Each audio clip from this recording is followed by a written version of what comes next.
Take a look at this catfish. Like, look at this thing. This thing is so massive. Oh, man.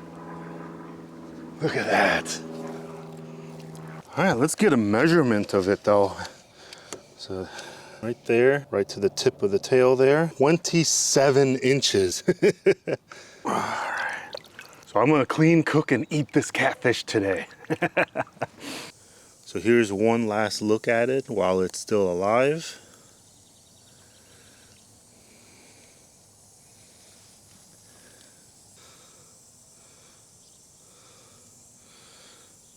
So the following footage may be graphic to some people. We need to dispatch the fish before we start processing it. So the fastest and easiest way to do it is using something really like dense and heavy, like a blunt object, and just hit it right on its head right here. And it'll stun it and it should kill it. I've never really done this before, but this is what I've been told is the best way to kind of dispatch a fish. So I'm gonna keep a hold of it like this. This is a moose antler. I'm just gonna smack down right here. So yeah, last warning, this is just for educational purposes. This is how I would dispatch a catfish as fast as possible. So just like this.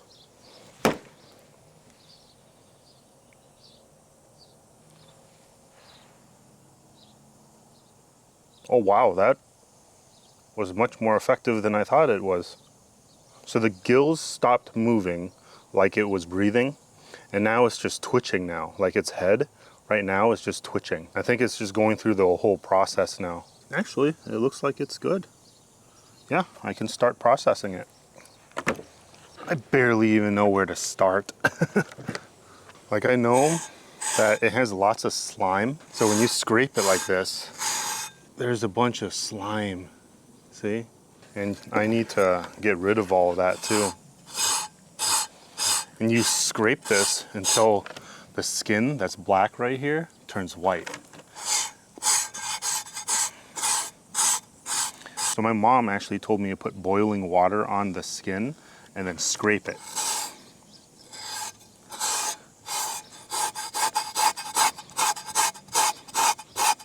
You see all of that?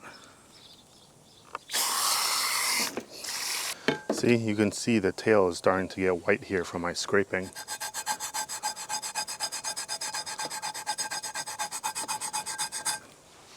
So yeah, that's basically what you want for the entire body.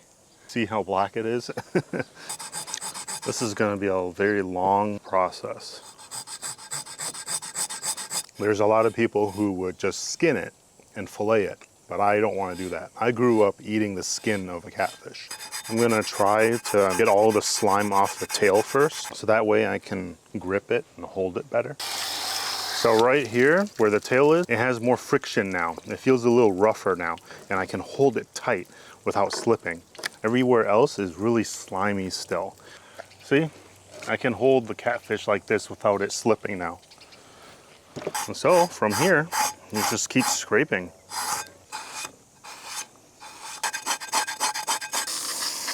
I think I might have to take my mom's advice and get some boiling water and pour it on it and then start scraping. I'm gonna do that. All right, so I boiled some water and I'm just gonna pour it a little bit over it. Oh wow, it's just breaking apart the, oh wow, that's amazing. I was totally not expecting that. I gotta zoom in and show you. Look at how it just breaks up the slime completely.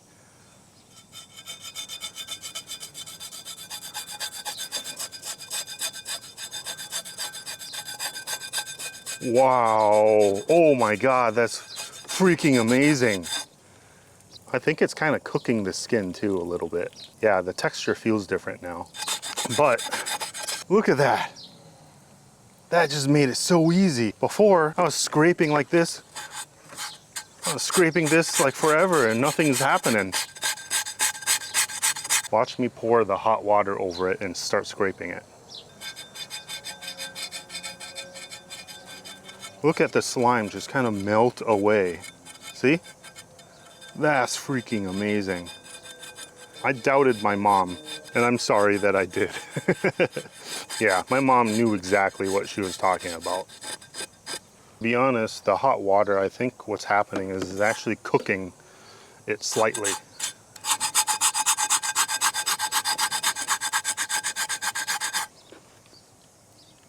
Yeah, it is cooking it slightly. See, it's making it shrinks the skin. Oh, I'm not seeing it shrink. But you are seeing the slime come off though. Oh, look at all that. Yeah, the slime just comes right off. That's amazing. See, this is what I enjoy about making my videos. I'm learning as I go, and I hope you're learning something too. I was not expecting to be able to get down to white like this, especially up here. I was very doubtful this entire process is gonna work or not, but I am really enjoying this. I'm enjoying seeing this cut away at the slime. Work efficiently. Oh, there you go. Oh, you can see all the slime kind of turn a whitish, greenish color, and then it just comes right off. You can see a clear color difference. That's the slime that's been kind of, I guess, cooked. See? And now, I just go like this, and it turns white. All right, so this is as clean as I can get it for now. See how white it is compared to how it was before? I don't think I'm gonna chop off the head just yet. I'm gonna start gutting it. So let's flip it over, and we'll just start like this. So it seems like there's a bone right here. I think I can cut through it. Okay, it just splits. There you go. So I think this right here is its liver. I'm gonna keep it because I'm gonna use it as bait. I'm gonna cut its stomach. I'm gonna toss all of this.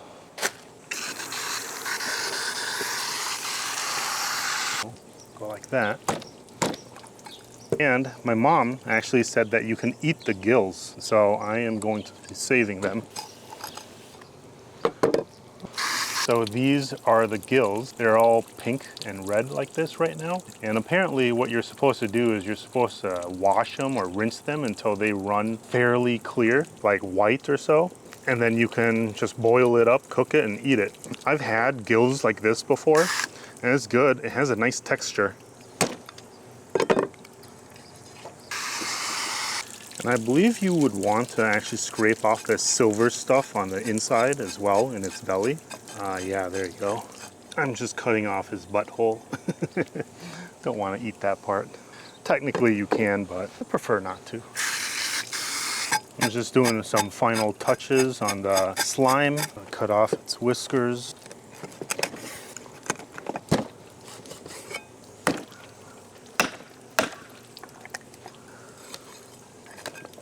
Oh, perfect. Look at that. Nice clean cut.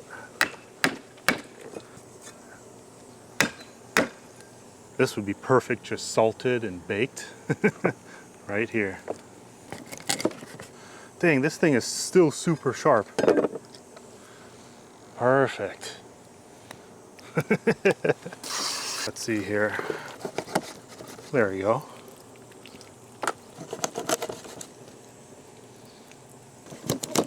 So small steaks like this would be good for braising. So slow cooked in a real nice salty and sweet, spicy sort of sauce. The tail and the upper part could be used for like a soup.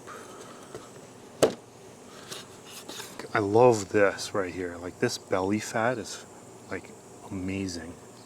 Yeah, this will make for a good like sour soup. All right, well, let's get cooking. Cleaning it off one more time. Like this is good for several days of food. Imagine needing to survive and you caught something like this. Like this right here could be a meal with some foraged vegetables and stuff like that, like stinging nettle. The head could be used as a soup. It'll just be fish head soup. And then you just toss it in and just cook it up, boil it, and it'll be amazing. So I actually put this on a scale just now and it read 8 pounds. And so this must have been about a 9 or 10 pound catfish before I started gutting it. That's crazy. That's really cool. So the meal for today is going to be a tamarind soup. This right here says Canh Cua, which basically means sour soup. So I'm going to use this powder here to make the soup. Normally what you would do is you just use tamarind paste, or you can probably substitute the tamarind paste with like vinegar or something. It's going to be a sour soup, and this is usually how my family and I eat catfish. So I have the belly section. So right here, this is going to be really fatty and really good. This is the other belly section, and I have the tail. So that's the protein source. I'm going to slice up some tomatoes. These are bean sprouts that I'm gonna add later. This is just okra, and I'm just gonna cut them into like small sections. And there you go. So this right here is a vegetable. I'm not entirely sure what it is in English, but in Vietnamese it's bạc hà. I'm gonna Google it real quick.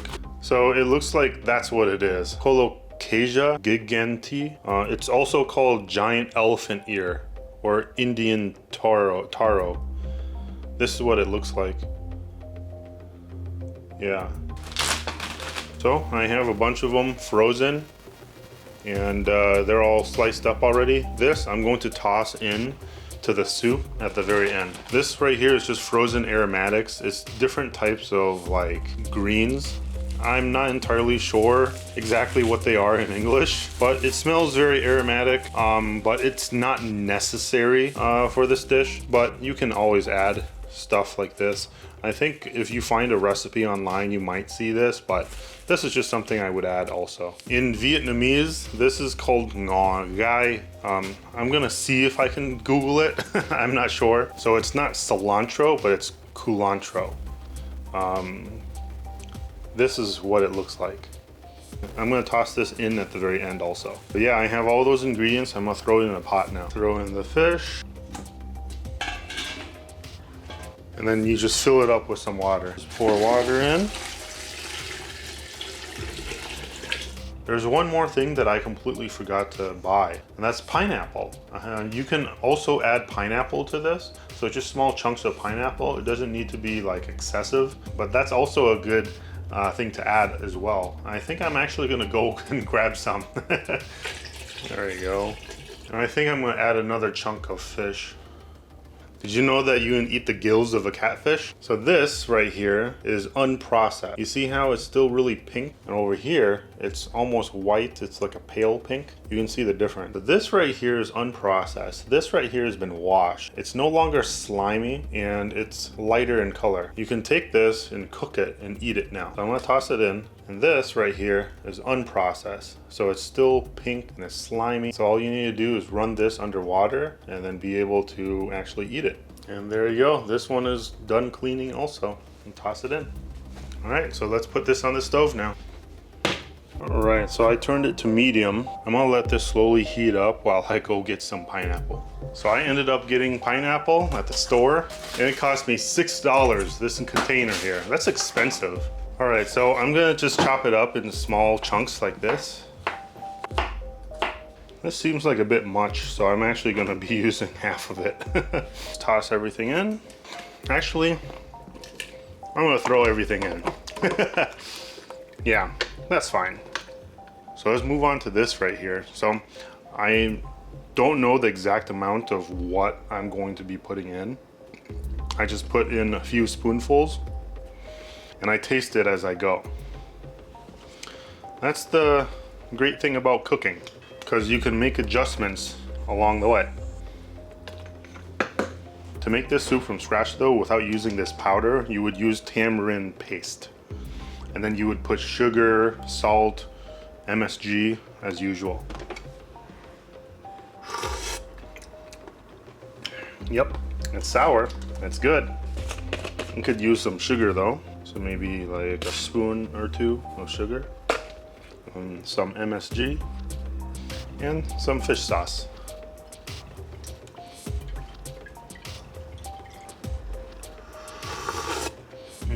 That's good. That's really good. I think it may need some more of this though, just a little bit more. There you go, starting to boil. It's gonna cook the fish pretty soon here. This is good. It's a half spoon of sugar, I think. Another tiny dash of MSG, and another tiny dash of fish sauce. So now we're gonna toss in this thing here, and then the aromatics. Toss the whole thing in, and this whole thing in too. There you go, and kind of just let it melt away. Ah, there you go, perfect. And this too. There you go, that's what was missing. Throw in bean sprouts also. Okay, got a bowl. Let's eat. So here's the fish. I'm just gonna grab a small chunk. This is just frozen and chopped up habanero peppers. I'll toss it in. And got some fish sauce. I'm gonna add some more in there. And I'm gonna break it up. This is gonna be so good. I'm also going to add rice noodles into the soup as well. All right, there you go. Here's the rice noodles.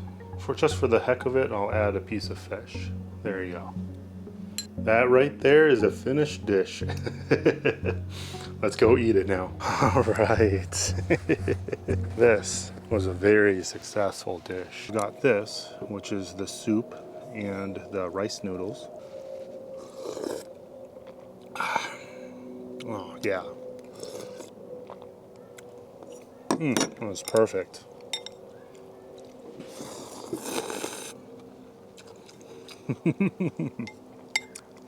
Yeah, see, the pineapple and all of this stuff, all the vegetables. Perfect. And the okra. And here is the catfish.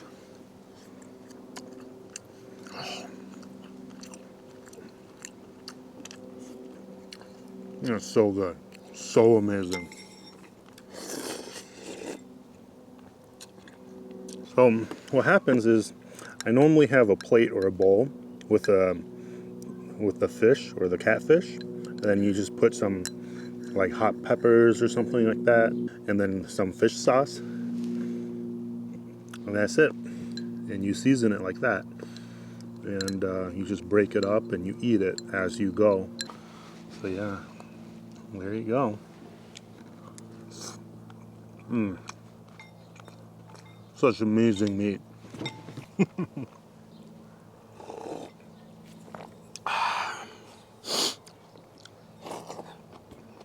And one thing that I completely forgot to mention is where and how I got this catfish. I actually went fishing at a local area, and I saw this guy like reeling in a fish, and he needed some help. And so I went over, I was pulling on his line for him, and he caught the catfish. And yeah, we brought it up, and I asked him if he keeps the catfish or if he wants to, or if he eats it or not. And then he was like, no, he just catches these catfish for fun. He enjoys the fight. And I asked if I can keep it, and he gave it to me. And so I brought it home, and I then processed it. And the funniest thing is this all happened yesterday. But the thing is, I went today. Like, I took a break from filming and I went to the place again to go fishing.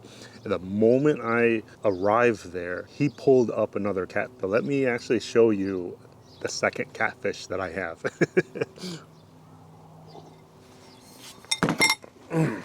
So the thing is, this catfish is already dead because it's been in here all night and all this morning.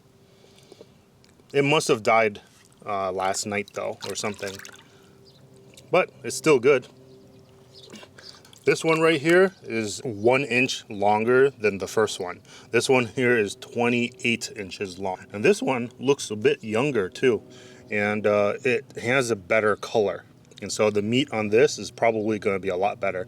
What I'm going to do with this one though is I am going to fillet it. And then I'm going to take the bones and the head and make a soup or something out of it. But the fillet, I'm going to freeze, and I'm going to hold on to in the freezer for a while. But here is some of the catfish skin. It's so good though.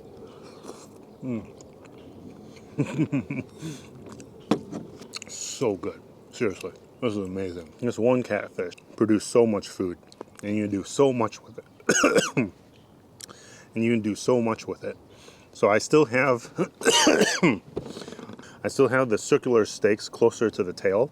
What I'm gonna do is I'm gonna do like a slow braise with like a sweet sauce and spicy. The jalapeno, the habanero is spicy. Basically, I'm gonna take those steaks. I'm gonna pour in like 2 like sodas or something like that, like Coco Rico or something. Put in some peppers, fish sauce, and just boil it up until it caramelizes. And then put in like MSG and some peppers, and that's basically it. And it's really, really good. I'll do that next. These kind of videos is mostly just a way for me to document everything. Because I'm bad at remembering certain steps on how to do things.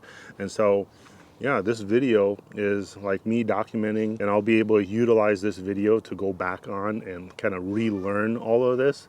So like learning how to make this dish again properly, or maybe even learning how to clean the catfish and stuff. And so, yeah, these type of videos are basically for myself, but I hope that this type of video is entertaining at least, and hope you enjoyed the video. So please smash that like button, consider subscribing, and I'll see you next time. Peace out. This second catfish that I'm gonna process, it's gonna be a separate video also. So yeah, look forward to that. I'll post it right up here, I think. Like you'll click up right here, and you'll be able to be brought right to the video. I'll try to do that once it's available. All right, good.